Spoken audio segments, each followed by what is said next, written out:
Hey y'all, I'm Tim. Welcome to the Mr. Maple Show. Make sure you like, subscribe, and share. Today I'm here with Sean. Many of y'all may know him from Bad Rabbit. They were playing at our open house.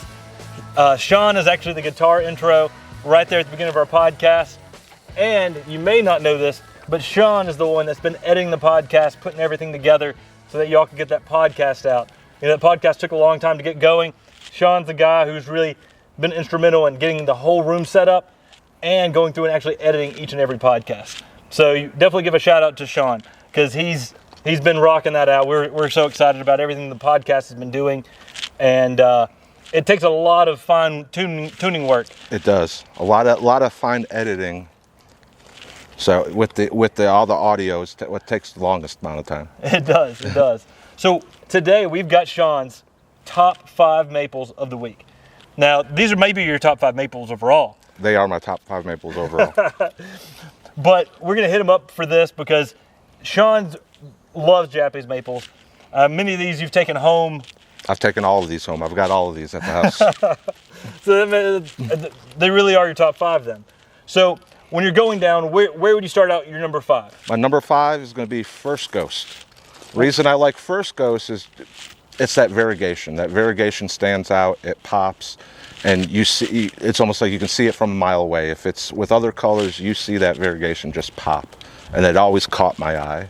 Yeah, and it really is pretty awesome. I don't know if you've really seen it much in the spring yet with that purple border in the spring. But I mean, that's Talon Buckholz's logo. I know you were just finishing editing up. Just finished all that. Talon's podcast, we did an interview with Talon. You'll have to check that out. See some of Sean's work on there. But that is his logo for his nursery. It was the first of the Ghost series. And so it makes sense that'd be one of your favorites. Definitely has some cool reticulation in there.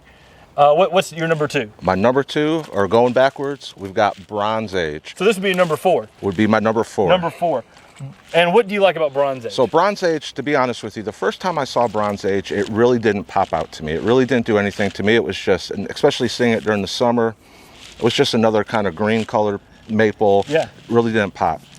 The first time I saw it go into fall colors, holy cow, it rocked my world. The moment I saw that, I said, I've got to get one of those. Probably, in my opinion, probably one of the best fall colors out there.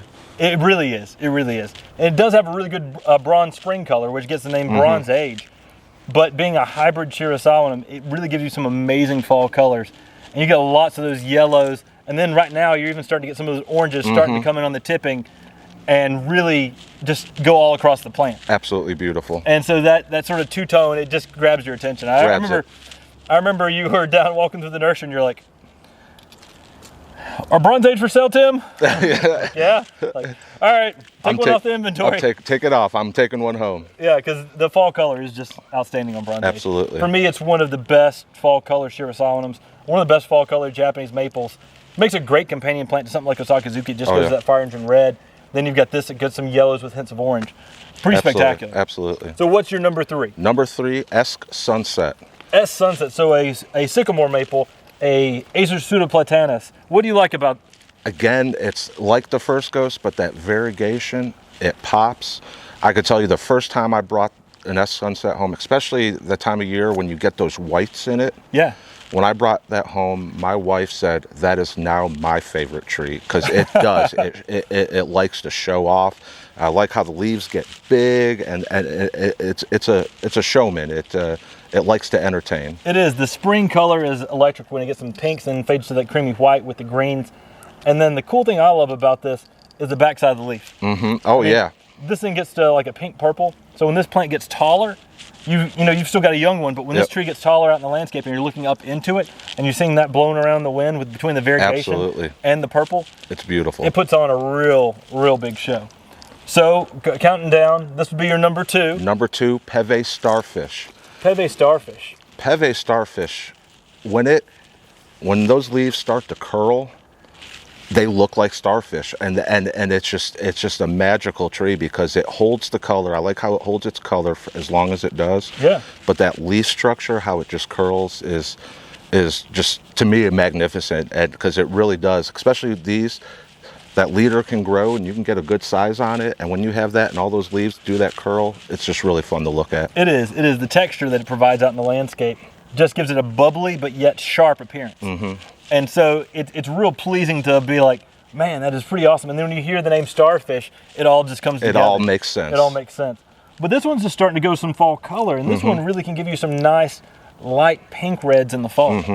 And you're starting to see some of that starting to come on the lower sides of this Peve Starfish. But that's one that can really give you some good fall color.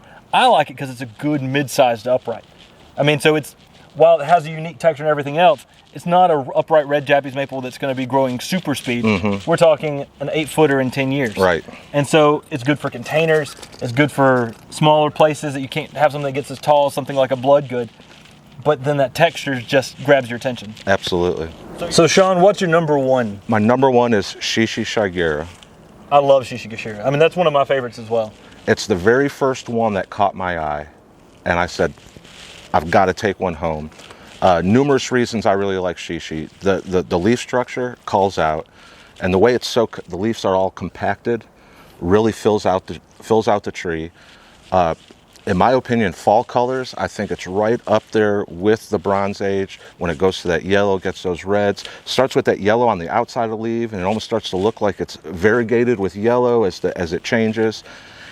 And the fact that, like, I do container gardening, and Shishi's able to put up, if I put the container in shade, if I put it in sun, such a hardy tree. Yeah, it really is. We've got a cousin that down in a zone 8B, almost zone 9, down towards Columbia, South Carolina.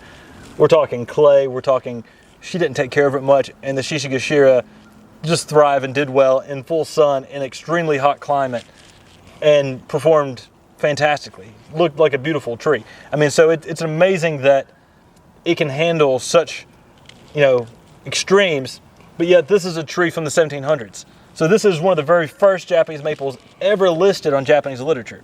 And it's still one of our most popular ones today. Is my favorite. Yeah, and definitely have a pretty cool assortment here. You've got a reticulated, a hybrid Shirasalanum, a variegated sycamore maple, Peve Starfish, which is just unique to itself with that cup down foliage, and then the lion's head Japanese maple. So you've definitely got a really good assortment of different maples, and not one on this table would be what people would consider a common Japanese maple. They're definitely a very unique selection. It's pretty cool. Whenever I asked you about your top 5, what went through your head? Well, I always think, because it's the top 4, that's an easy. Yeah. Once I get to that 5th, well, I mean, I could start First Ghost, or I could start going down a list of all different ones that could easily be that number 5. It's hard to fill that last slot. It's that last slot, because there's so many that could easily fit it. I understand that, because you can start to fill it up, but then when you get to number 5, you're like, how in the world do I end here? Because you keep going up to a 10, we can go up to a 20. Because I could easily go, like, for number 5, I could have gone with a Sweet Lucille. Yeah. I mean, that's another variegated that's absolutely beautiful, just like the First Ghost. I totally understand. Well, Sean, we appreciate you giving us your top 5. If you like these top 5 videos, make sure you subscribe to our YouTube channel. We do a top 5 every single Monday. And Japanese maples are our focus here at MrMaple. And we've got some great employees that help us through the whole process of editing these videos, shipping trees out to you, growing trees here at MrMaple. And I hope you've enjoyed seeing Sean's top 5 of the week. Make sure you like, subscribe, and share. And always remember to shop on MrMaple.com. Take care. God bless. And have a great day.